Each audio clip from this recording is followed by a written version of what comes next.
Welcome to What Are You Even Talking About? The podcast where we talk a little bit about everything. I am your host, the Nomothete.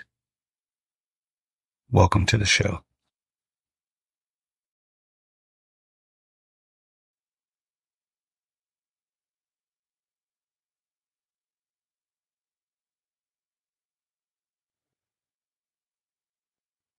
Welcome to What Are You Even Talking About? A podcast where we talk a little bit about everything, but a lot of it's mental health and personal wellness.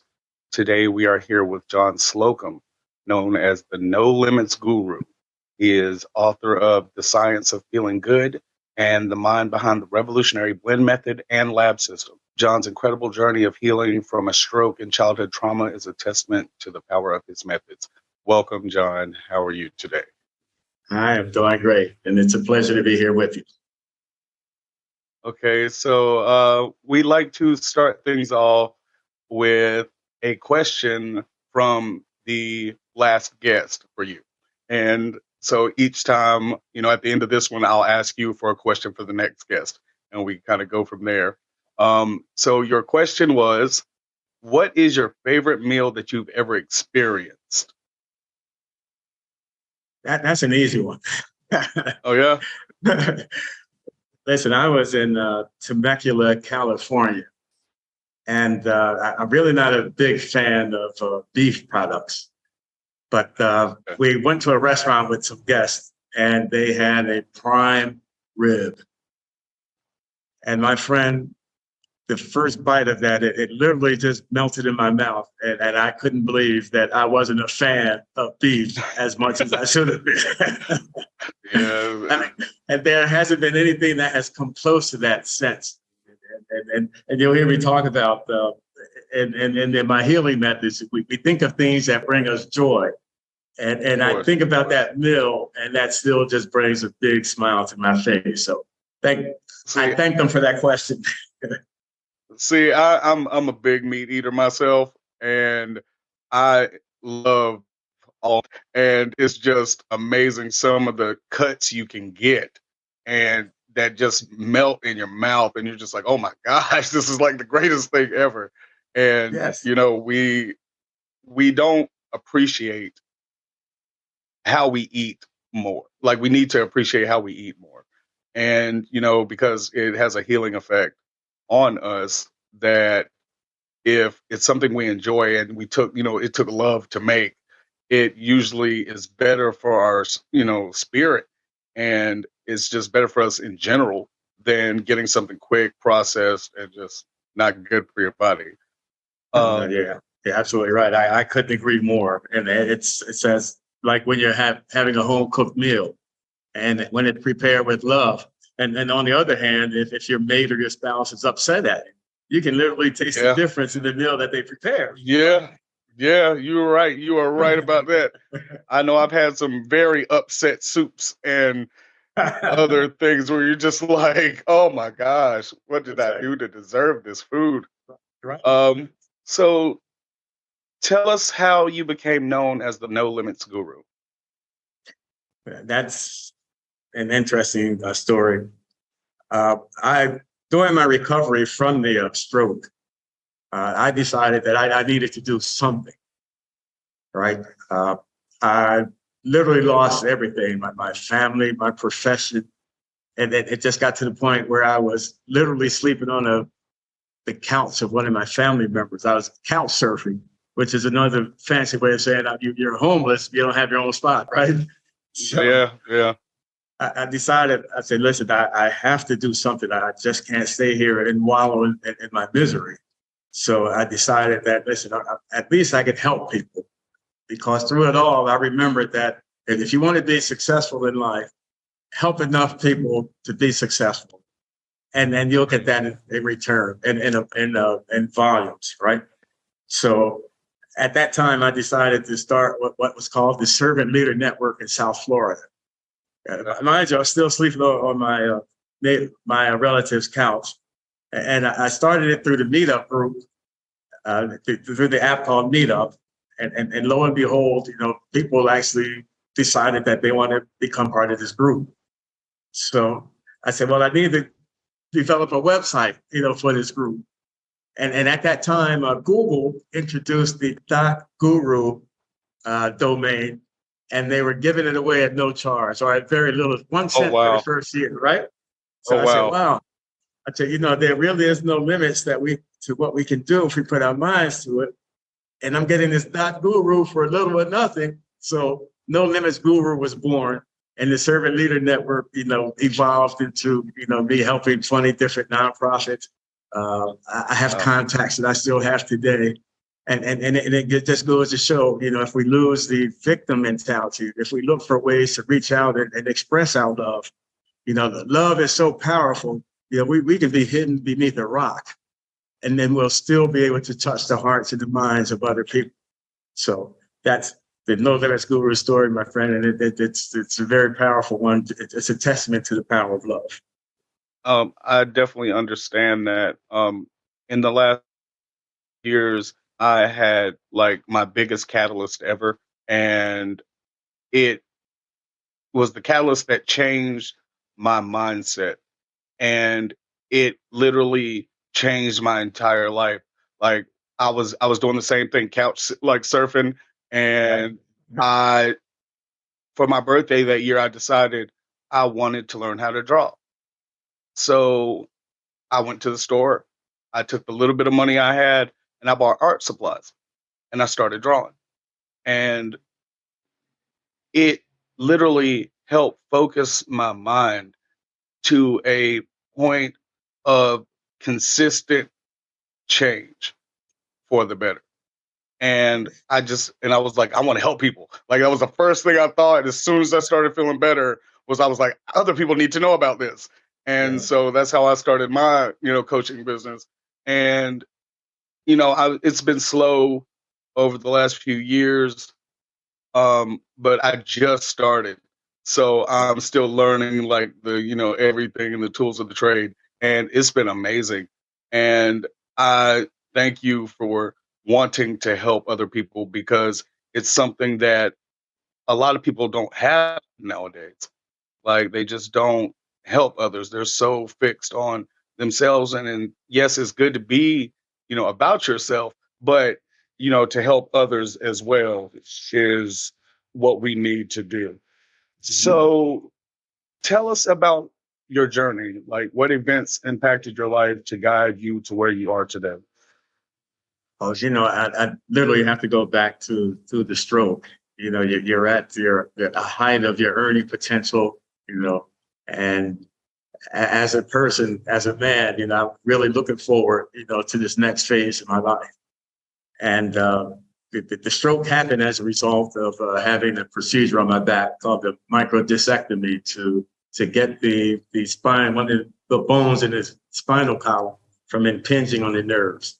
So that they're just going to cut out a small portion of that bone to get that relief off of the nerve endings. And after the procedure, which really wasn't successful, but after the procedure, I didn't wake up. And typically that's not an issue. They'll just wake you up. But in this case, when they removed the breathing apparatus, some of the fluids went down back into my esophagus, into my throat. So they couldn't reinsert the breathing tubes because at this moment, the throat is spasming. It's literally trying to clear itself. Yeah. But at this time, you're not breathing. So as a result, after nearly a minute without oxygen, you have what's called a cardiac event. You have the stroke and ended up with what the official diagnosis was a traumatic brain injury with the cardiac event. So, after that, listen, the first 2 years, this was a very traumatic experience because the first 2 years, I really remember nothing except being picked up every day, being taken to speech therapy because I couldn't talk. I had partial paralysis on the right side of my face. My arm, I had that paralysis on the right side as well.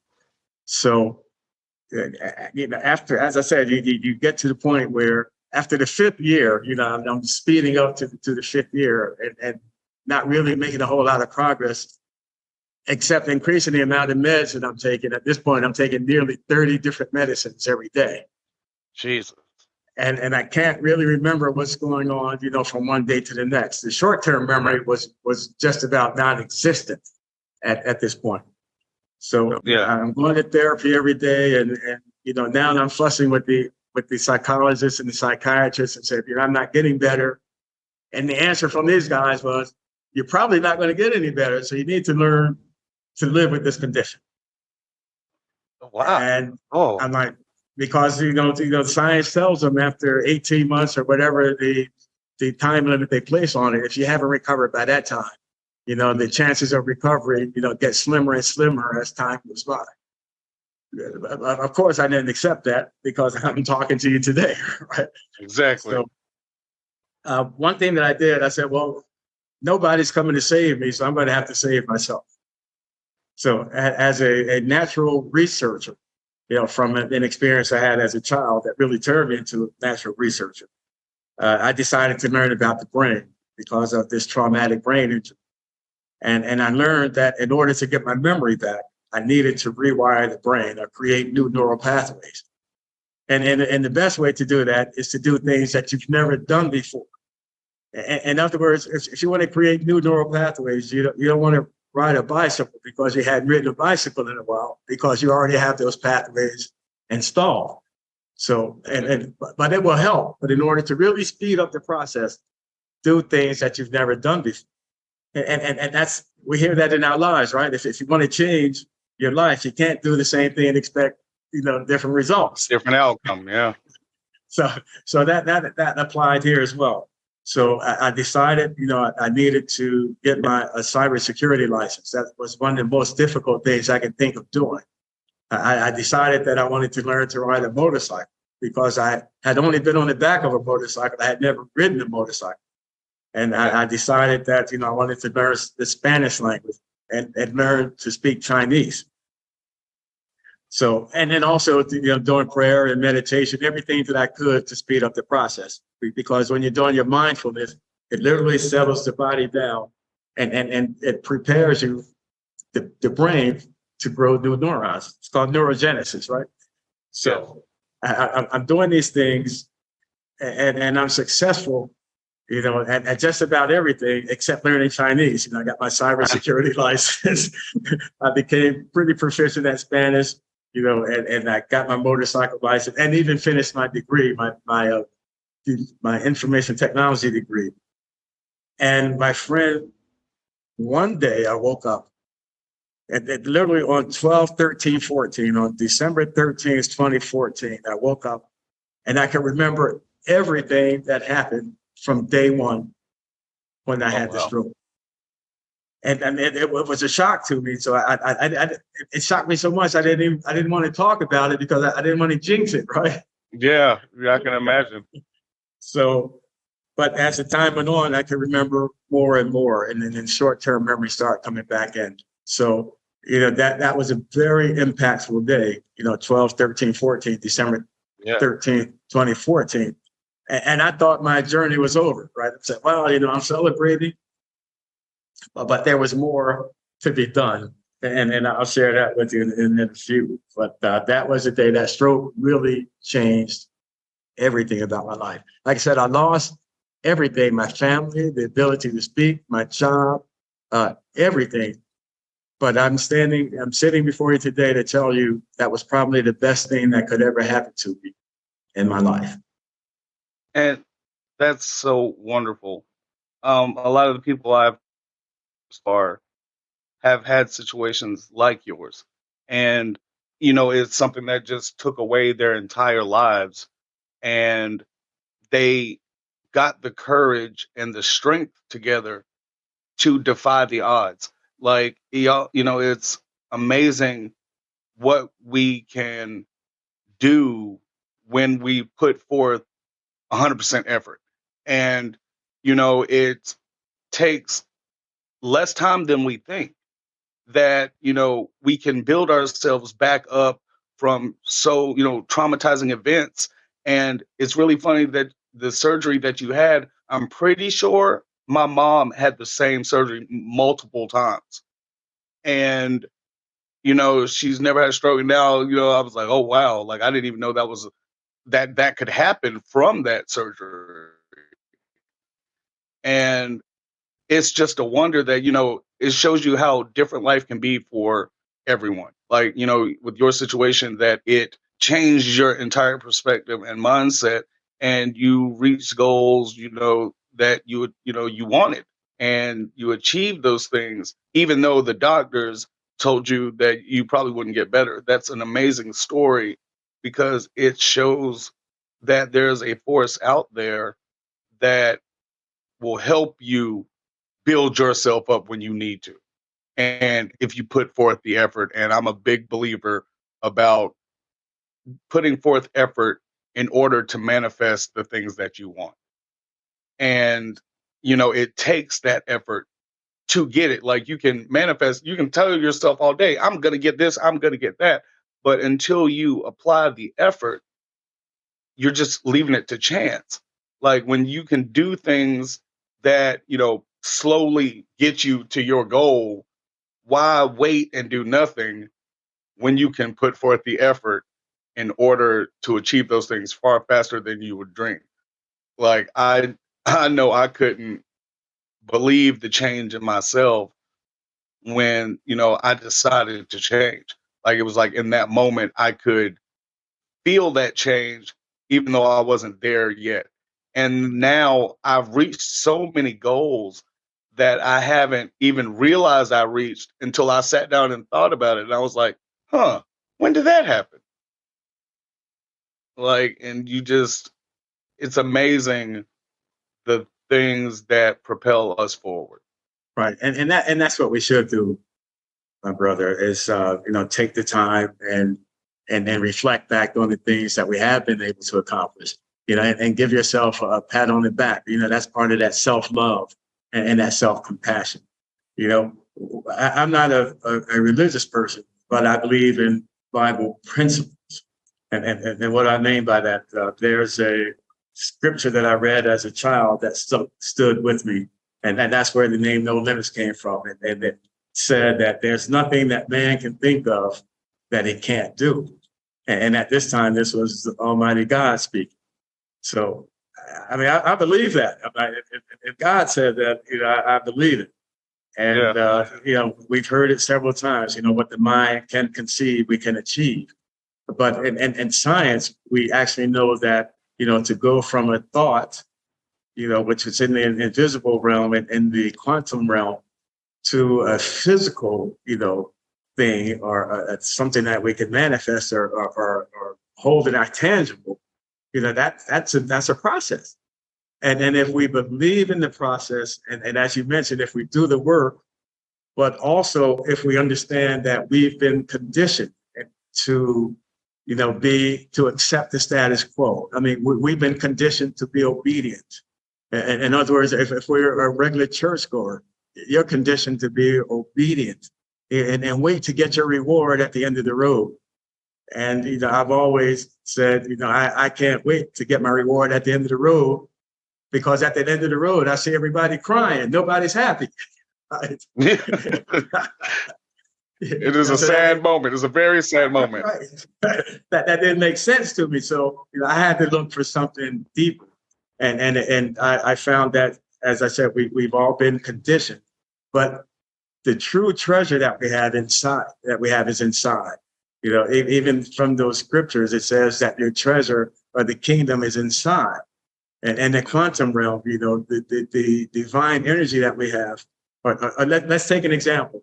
And in one human cell, we have 37 trillion atoms in one human cell. And it's easy to throw that number out there, but if we counted from 1 to 1 trillion without stopping, it would take us over 30,000 years. Yeah. We're talking one human cell, and all of those atoms have energy within it. So we have over 30 trillion cells in our body with all of these atoms. And then when we start adding the molecules and the genes connected, we have such a tremendous source of energy inside that we haven't even begun to scratch the surface. Agreed. But there's already commercial applications trying to tap into this energy that we have inside. You can look at the patent that the Microsoft Corporation has to mine the human body, to use the human body to mine cryptocurrency. You can find applications where you can use brain waves now to change the channel or to read things, or you can connect things to your body now to use your body as as a power source. Oh, So wow. we have this energy, we have this power. These other guys are learning how to use it, but no one can use it the way that we can. And that's how I was able to overcome that stroke without any deficits. I don't take any medicines now. I'm in perfect health. I'm almost 70 years old, and I have a child that's almost 2 years old. So Wow. Everything is on the one. Everything works, and it works better than ever before. I'm healthier now than I've ever been at any moment in my entire life, because I was able to tap into this divine energy that we all have, and reject the notion that, this is the way it's supposed to be. True. Very true. It's in my own life, I've seen things, that have been so amazing that I can't contemplate. And I have seen things work in ways that they told us it shouldn't. And it's like, you can't explain that to me. And like you were saying, like, that's a lot of cells inside of one cell. And it's all the action of each one of those small cells have one goal. And that goal is to do its job. And if we can make it think other things, we can do more. Absolutely. Like, we can take control of our bodies and will it to do things. And because we put the thought into reality, I guess I should say, that it makes it more likely to happen. And it's amazing. Like, how can you tell me that, certain things, like, there's a lot of times where they were talking about telepathy and, moving ideas between people without speaking. And they say, no, that's not possible. It's like, but it is, because we can will it so. That's the amazing part about being alive and human, is that we achieve the things we set our minds to. Like, that's the gift of God. The fact that what we want, we can create. And, there's not other beings out there like us that we know of. But we can literally take nothing, and that nothing is being our random thought about something and make it physical. Like, I we love make that. it physical. I love And that. like, it's just amazing.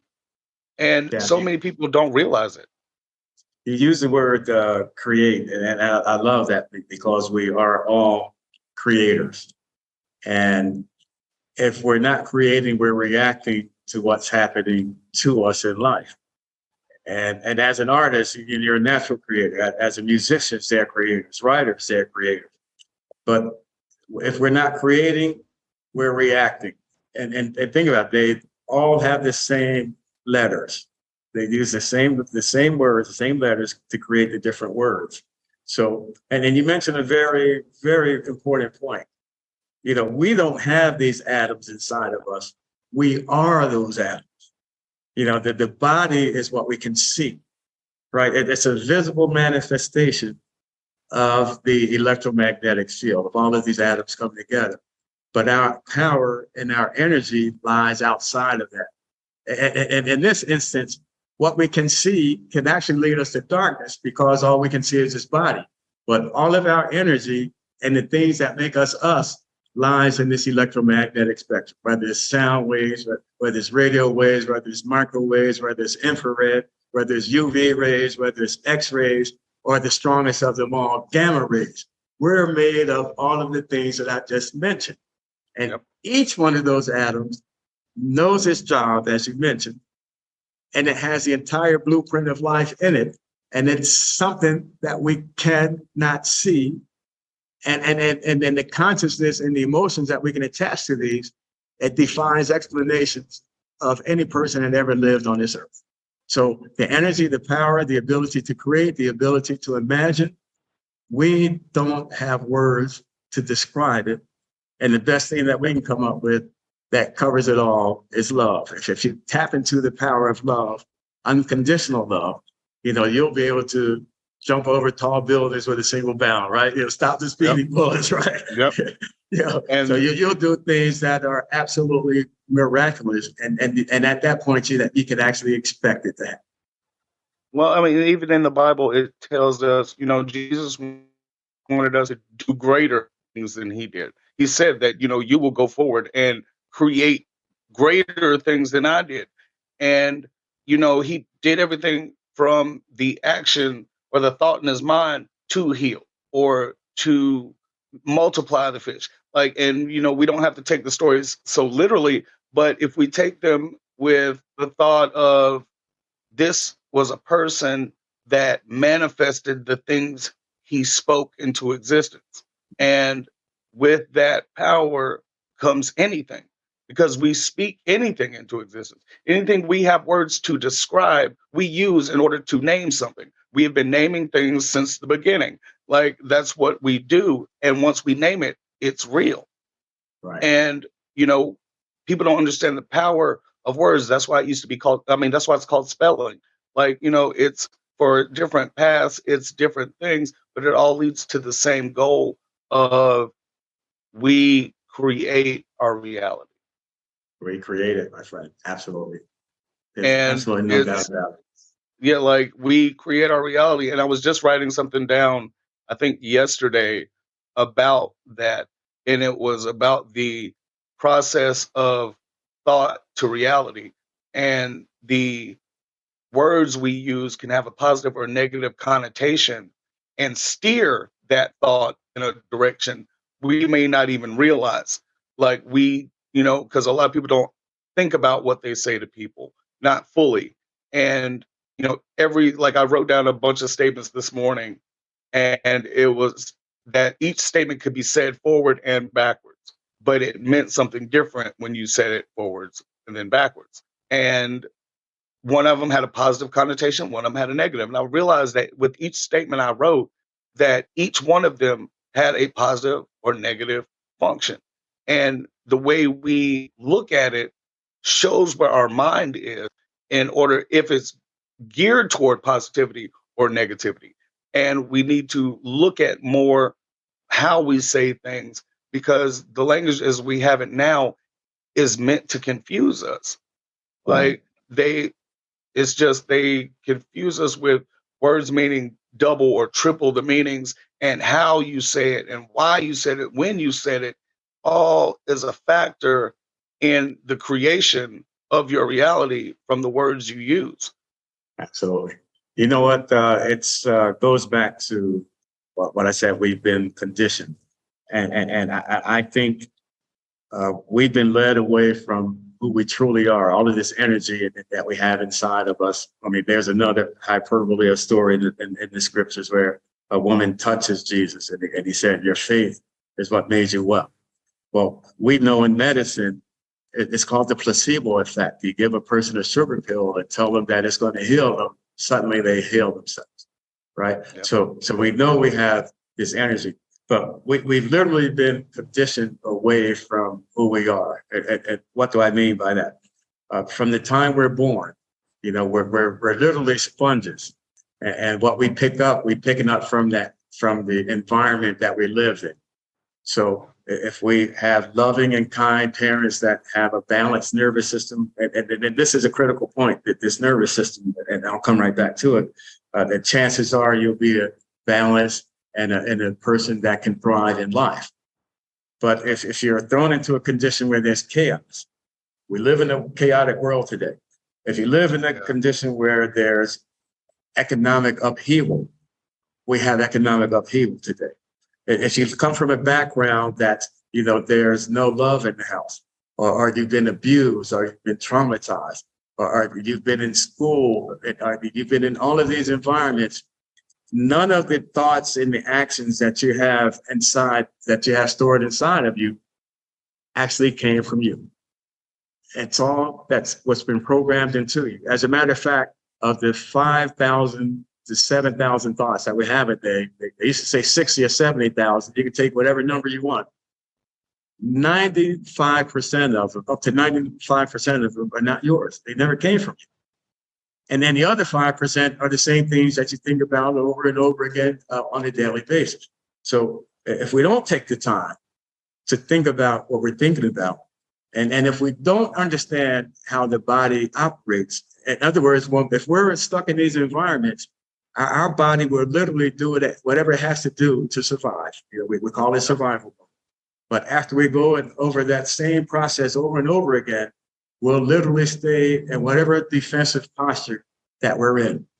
So we can do whatever we want. We can manifest, we can do everything. And we may feel good for the moment, but we'll snap right back to that defensive posture because that's what we've practiced. And that's why the rewiring of the subconscious is extremely critical.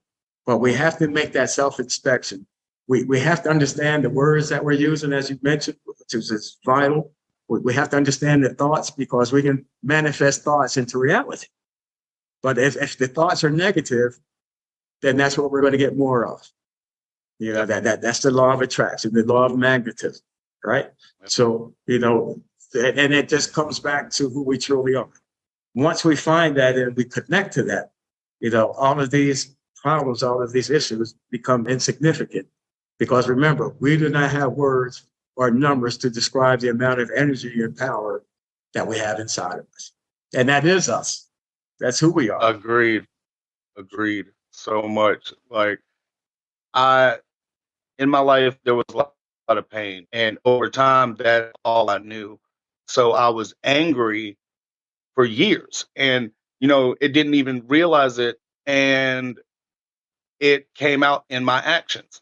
It showed up in the way I spoke to myself. It showed up in odd days. It showed up when I didn't want it to.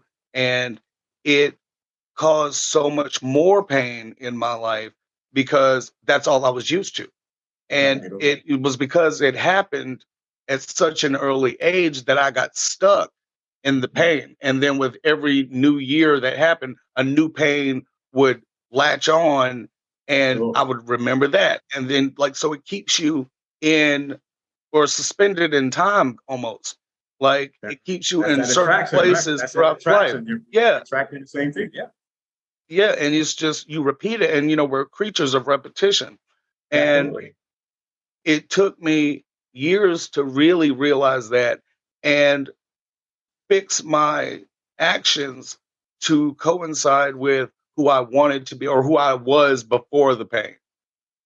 And, I had to talk to myself kinder. I had to be nicer to myself. I had to not take things so personally that I was always thinking, well, this is happening to me. This is happening to me and I can't do anything about it.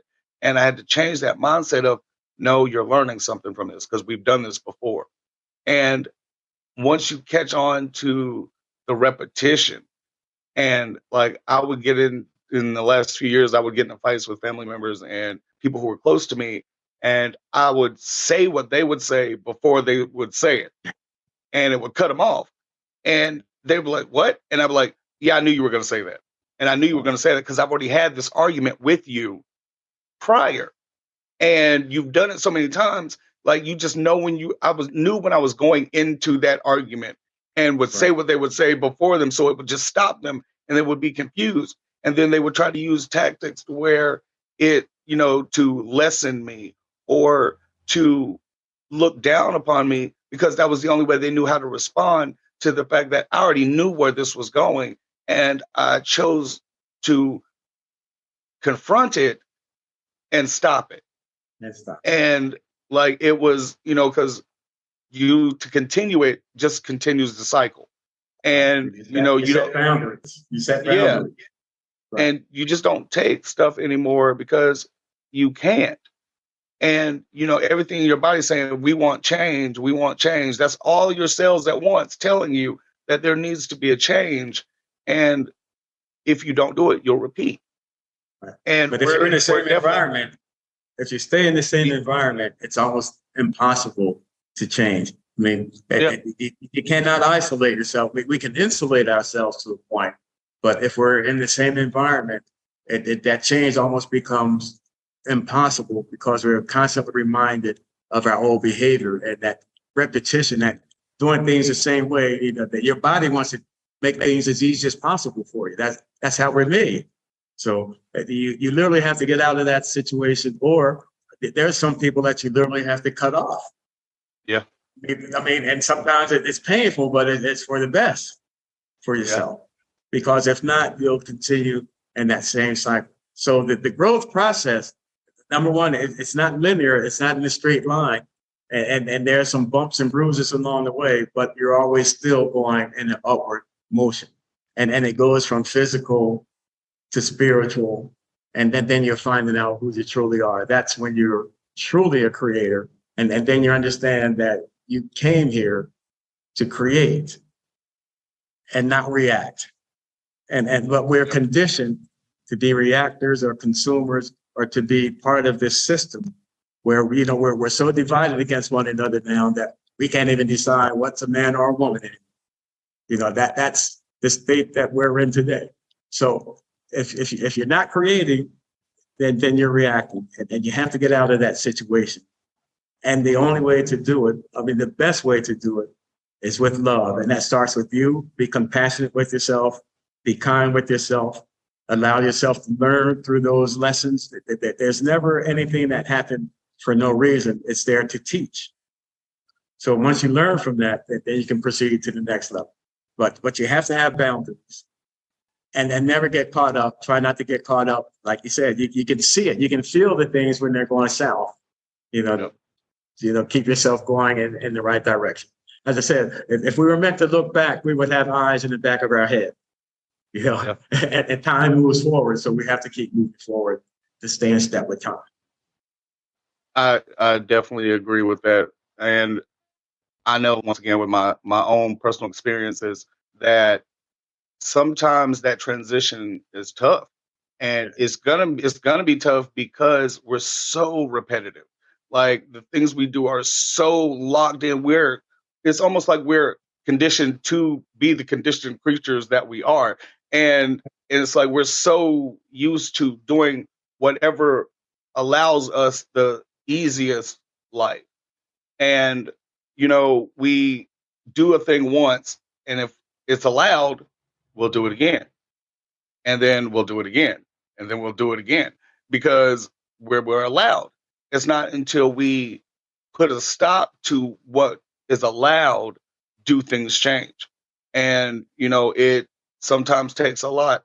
If we had more people to stand up against certain things that happen with politics and in businesses where they make monopolies and oligopolies, and like, if we said something about it as a group, they're more inclined to listen because so many people together aren't allowing said thing.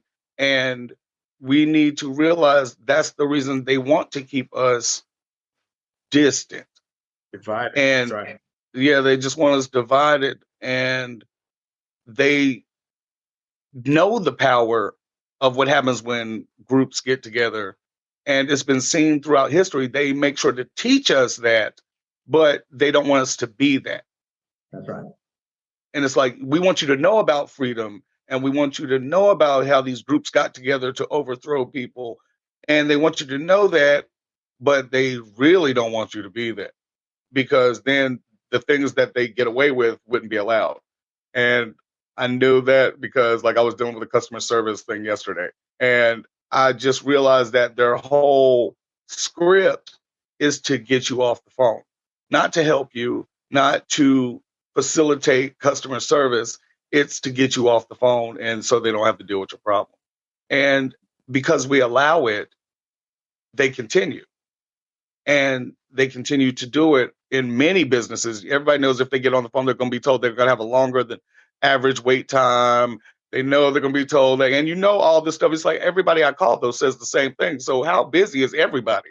And like, you just have to realize that this is because we've allowed it to get like this. And it's going to take us as a group to get out of it. And we need each other for that. We can't, distance and divide ourselves any more than corporations have and government have, in order to keep us controlled. And because they know that once we're not controlled, we have the power to do anything. We can make the same amounts of money as they do. We can come up with technologies like they do. It's just the fact that, no one person in those businesses and governments are working by themselves. They always have a group of people who are giving them ideas and showering them with praise or giving them the support they need to go further in these, endeavors. And we don't do the same thing because we're, like you said, conditioned not to. Conditioned. And it's not an easy thing to break out of. As you mentioned, it's your same interaction with family members. You know what's going to happen. You know what's going on. We've been conditioned from the very beginning. Once we go to school, first of all, if we don't have a loving home environment, if we have chaos or trauma in our homes, we're already conditioned, not to be the best that we can be, not to look inside. We're looking outside now to get some love. We're looking outside to feel good about ourselves. And then we go to school, you're conditioned to obey the rules. I'm going to test you to make sure that you understand what the rules are. And you can't think another way. You have to think this way. And then you may go to a religious institution and you're taught, this is the way it is. You obey the rules. If not, we'll kick you out or you'll burn in hell. And then you might go to sports. I mean, everything is a matter of conditioning, and it really takes you to the outside, looking to the outside, for your relief or for whatever you need to make you feel whole. And if we don't get it, then we'll begin to self-medicate, because we're literally at some point we begin to fight against who we truly are. Who we are will eventually try to emerge.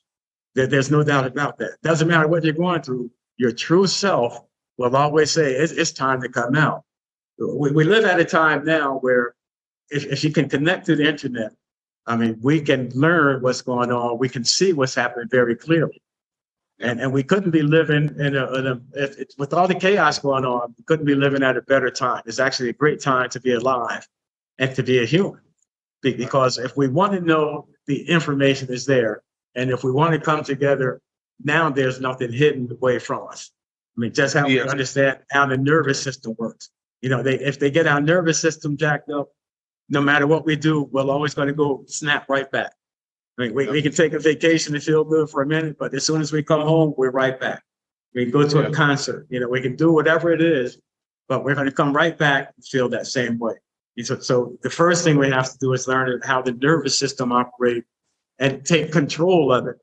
Because right now, not very many people have control of their nervous system. And the nervous system controls how we feel. And how we feel is everything, my friend, everything. And that's why I wrote the book, The Science of Feeling Good. We can control that. We can practice that. Just how they have us practicing, feeling good and being divided. We have to practice, feeling good about ourselves and feeling good about others. And then we practice how we want to be on a daily basis. We call it raising our emotional baseline. We can literally practice that. My friend, if we just smiled every day for 2 minutes, just smile, because 2 minutes, you're releasing dopamine and oxytocin and serotonin, right? If you did that every day for 30 minutes, just smile. And in a month's time, you rewire your subconscious. You're going to feel good just by doing that. You see, so we have so many things that we can do to take control of our emotional baseline, of how we feel inside, or the nervous system.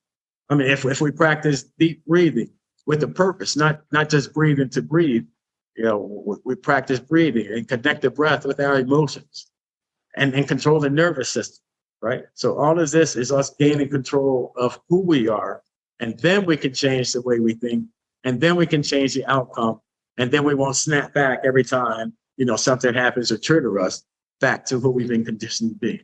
So it's a process, and it takes a lot of energy. It takes a lot of work and dedication, but the rewards are otherworldly. I mean, there won't be words to describe it, just how we don't have words to describe the energy inside. There won't be words to describe the rewards that you can get. But love has to be the anchor. And we have to know that it just didn't happen to us. This is happening to everybody. And none of us really knows who we are. So we can excuse everyone because we've all gone through this same process. Yes, that is true. That is so true. So it becomes easier to forgive once we understand that. Yeah. And, with the institutions, the way they do things are the same. If you look at the government, if you look at religion, if you look at school, there's always one person in charge. There's a bunch of people under them that are in charge, and it goes down from there until it gets to you. And, this is the conditioned state, and it's a state that is being taught in every place. Like, it even comes down to the family system of there's either 1 to 2 people in charge of the family, then there's a group under them until it gets to you. And no matter where you are on that list, it always pushes you down to the bottom of the list, which conditions you to think like that and to have the mentality of sheep. And you just don't get that you're a battery of power that is being controlled. And you have to look within to be able to do that. I know I had started journaling every day. Like, journaling every day let me get my thoughts out, and I wouldn't react as much because I was spending more time writing. Or I would draw every day, or I would sing every day. Things that I knew that just made my life feel better, for me. And that's different for everyone, but the message is the same. And certain things that work for you might not work for me, but we'll have things that work for both of us. And everyone needs, they feel like they don't have time to do these things. And it's like, why don't you have time? I know you work and you have families and all this stuff, but you have to make time for yourself in order to know yourself. And once you start to know yourself, you'll know what you don't want and what you do want. And it's more likely that your thoughts will change towards the positive than worrying about the negative. And it's just consistent battle every day. And that battle, the things in that battle might change every day, but the battle is the same. And the way to get through that is to know that every day is a battle. And But as you battle every day, you get better as well. So, yeah, the things that held you down before, it may register, but it will never hold you down again. So because you're getting stronger every day, you're applying yourself. It's like you're practicing. Before, you've practiced the other way, how to be in that state. But now you're practicing how to be in the state that you've created, that you've decided. And then this state gets you inside. And the things from the outside, it's not going to advance you. How much more do you have to see that what they're offering from the outside is not beneficial for all of us as a human family? So all of our energy is on the inside. And they'll tell you we don't have time, or we have to make time for ourselves. It's called self-love and self-compassion. And if you want to be a free thinker and understand who we truly are, you'll make that time. And as I said, you have to practice it. You have to dedicate yourself to it, prepare your mind for it, and know that, you're literally in a fight for who you are, for your life. You literally are. Yeah. And you're the only person that can save you. Like, that's, That's right. You're right. Like, that's the only person that can really help you get to where you need to be is you. And, you're the superhero of your story. And like, I'm a big geek. Like, I read a lot of comic books and stuff like that. And, with those, they gave me the mentality of where's the person that comes to save me?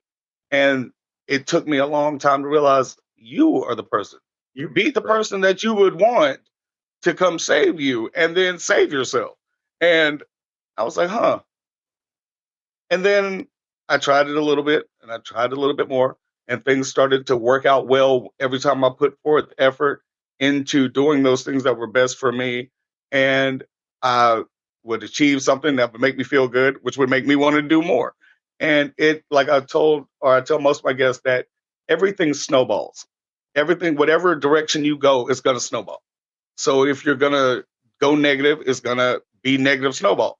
Like everything's going to happen bad and everything's going to seem like it's just terrible. And you're going to snowball into something worse.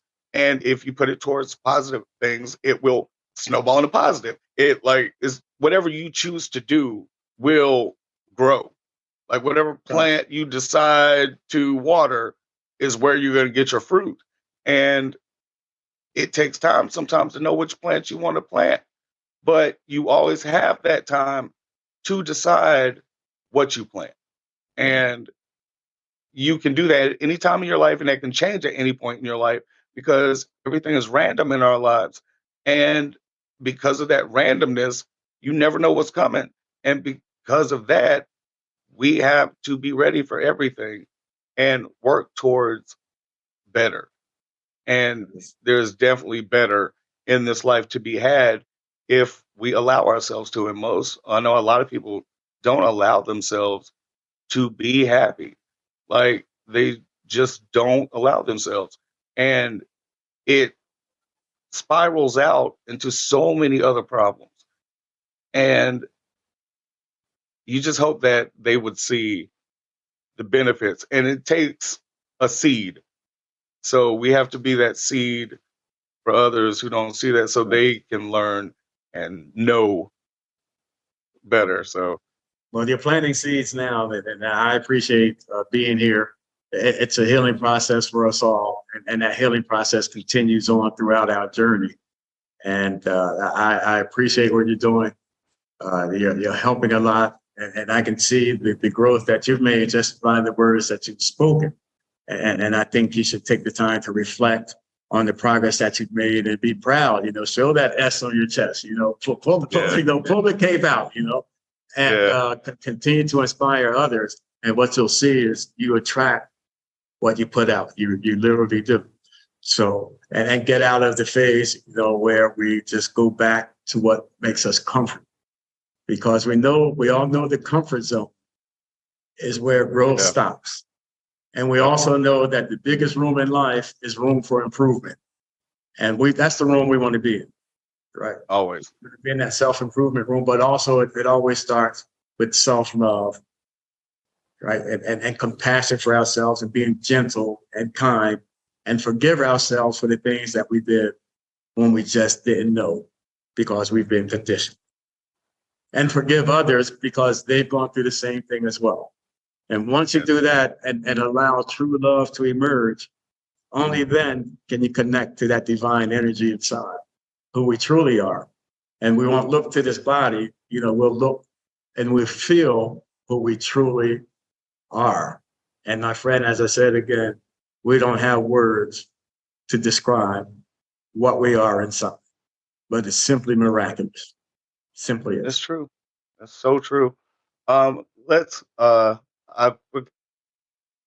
to ask it now before I forget. How did you create the revolutionary blend method, and how does it work? Well, I as I said, after going through that stroke, I put together the things that worked for me to allow me to get my memory back. And to get the memory back, I had to learn about the nervous system, because how you feel affects everything, right? So if you're feeling like you're a victim, you can't progress, right? So you have to learn how to take charge of how you feel, learn what makes you feel a certain way. And that was the nervous system.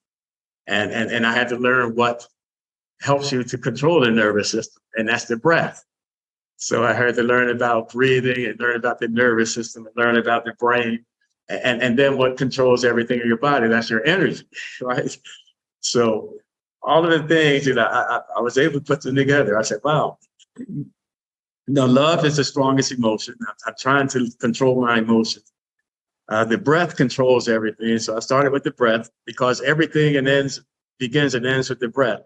If we don't take the first breath when we come into this world, our mothers are grieved. They'll carry us 9 months for nothing or whatever time.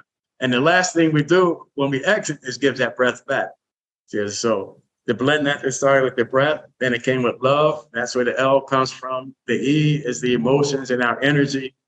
The N is our nervous system.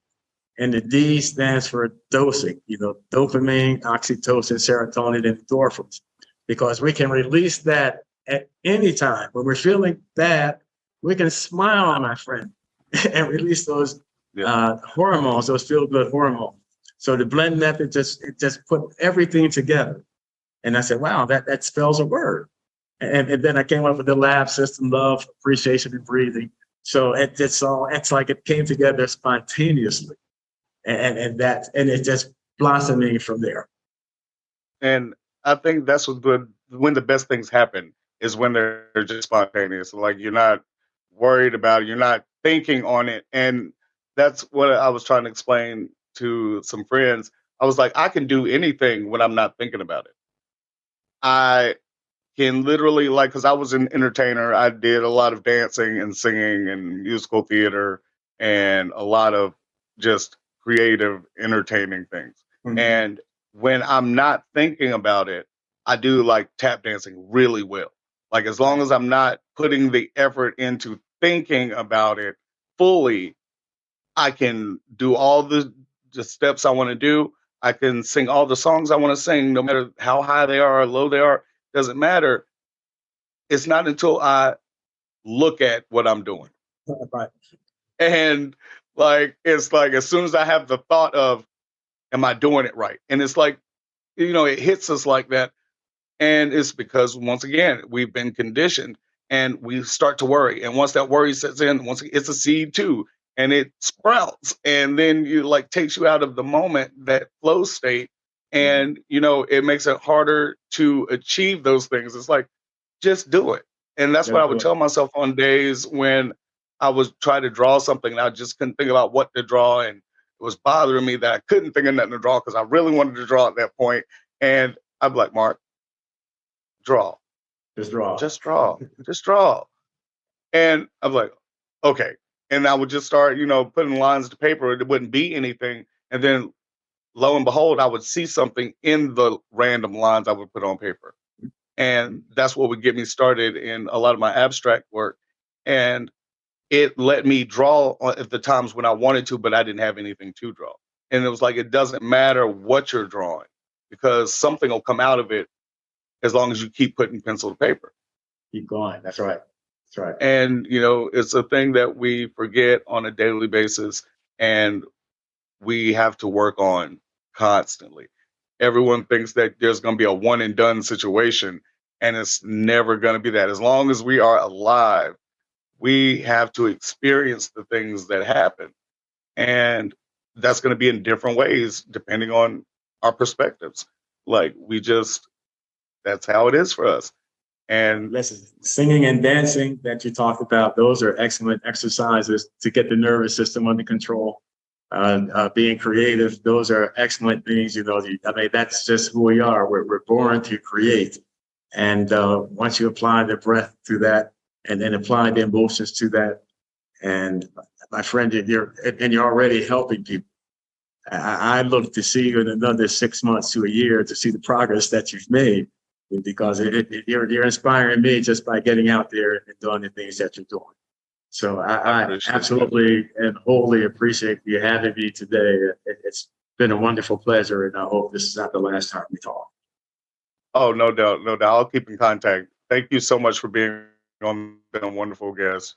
And before I let you go, I have one question left, and that is, what is the next question for the next guest that you would have without knowing who that guest is? Here's the question.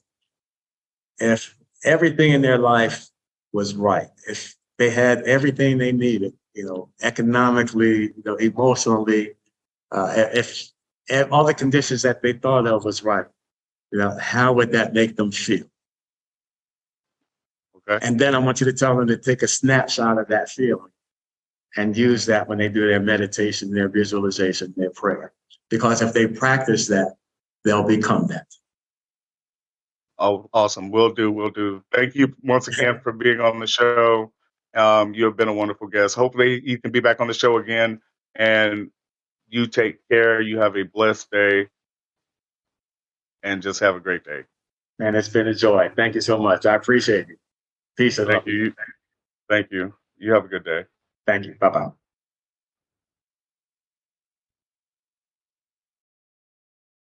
So that concludes our show for today. Please take a moment to check out the links of our guests. They'll be in the description below and on the screen as well throughout the interview, like you saw. Yeah. Please also check out my links, and we'll talk to you soon. You guys have a great day.